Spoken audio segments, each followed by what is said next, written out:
بسم الله الرحمن الرحيم الحمد لله رب العالمين. لە مانگی پیرۆزی ڕەمەزاندا مزگەوتەکان زیاتر ئاوەدانن، هاوڵاتیان زیاتر پابەندی واجبات و سونەتەکانیانن، بە تایبەت سونەتی نوێژی تەڕاویح.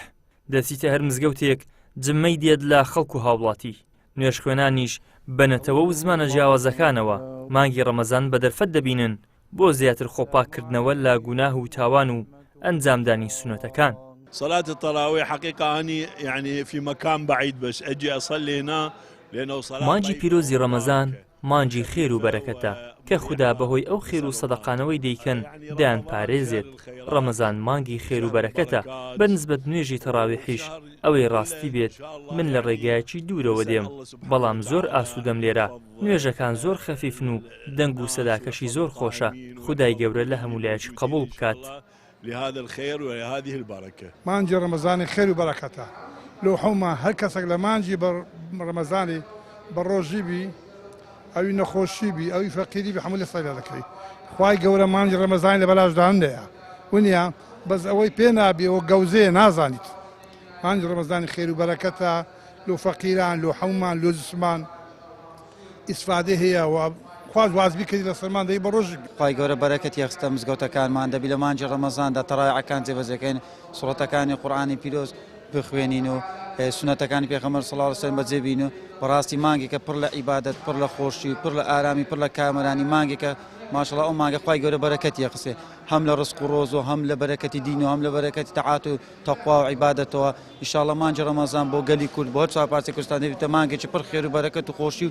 أم خلقوا من غير شيء أم هم الخالقون. مامۆسایەکی ئاینی دەڵێت لەسەر موسڵمانان پێویستە پێغەمبەری پێشەوە درودی خوای لەسەر بێت بکەن با سەرمەشق، سونەتەکانی زیندوو بکەنەوە، بە تایبەت سونەتەکانی مانجی ڕەمەزان.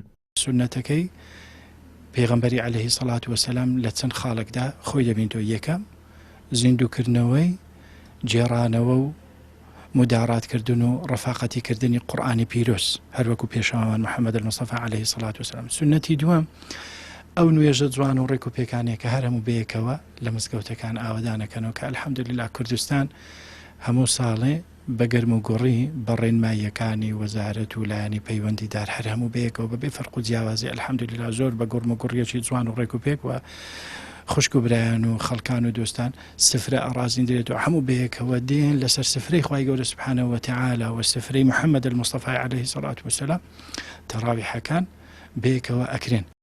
مانجی پیرۆزی ڕەمەزان هاوشێوەی بۆ نەو دروشمە ئیسلامیەکانی دیکە لای خەڵکی کوردستان تایبەتمەندی و مەکانەتی خۆی هەیە. تەنانەت لە بەرهاتنی ئەو مانگە پیرۆزە هاوڵاتیان خۆیانی بۆ ئامادە دەکەن و بەرنامەی ژیانی خۆیانی لەگەڵ کەشی ڕەمەزان و پەرستشەکانی ڕێک دەخەن. ئیدریس محەممەد کەناڵی ئاسمانی پەیام هەولێر.